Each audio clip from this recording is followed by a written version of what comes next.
Hi, within this lecture, we're going to see what is dark web, okay?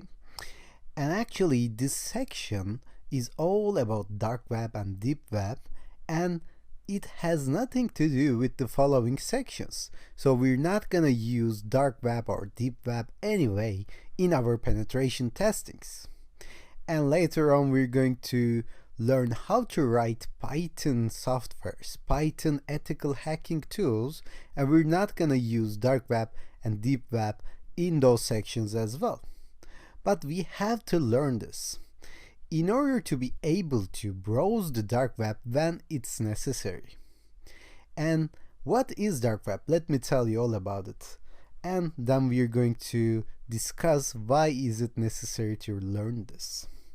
So we have the visible web like Facebook, Gmail, Google.com, okay? So everyone can reach these websites within their regular browsers like Chrome, Opera, Safari, and others. However, on top of that, there are some websites called deep web that require some special tools to reach them, okay? So you have to use a specific browser, or you have to use some specific passwords or other extensions in order to reach them. So deep web, you should not think deep web is the place that we hide the dirty stuff, okay? They hide the dirty stuff in dark web.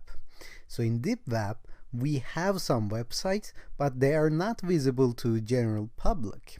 For example, it could be a government website where you have to go with password and usernames. So the general concept is the web, and visible web is open to everyone, and deep web, they are not open to everyone. And when we talk about dark web, we really refer to dirty stuff, okay?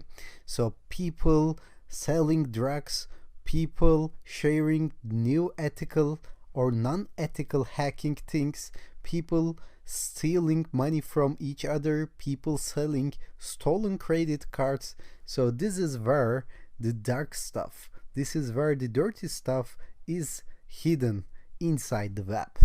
And you need special browsers and special extensions like .onion rather than .com in order to reach it. So what good will it do to learn about dark web?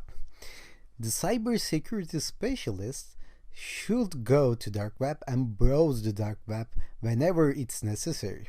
For example, if you're working for a bank, you might want to check on that stolen credit cards selling on dark web, okay? And if you're a cybersecurity researcher, then you might want to go to dark web to browse the forums, to browse the chat rooms, and learn about the latest rumors, latest attacks on the dark web. So it's not a place to waste time, but it is a place where you have to learn how to get into at least, because you may need it in your career at one point.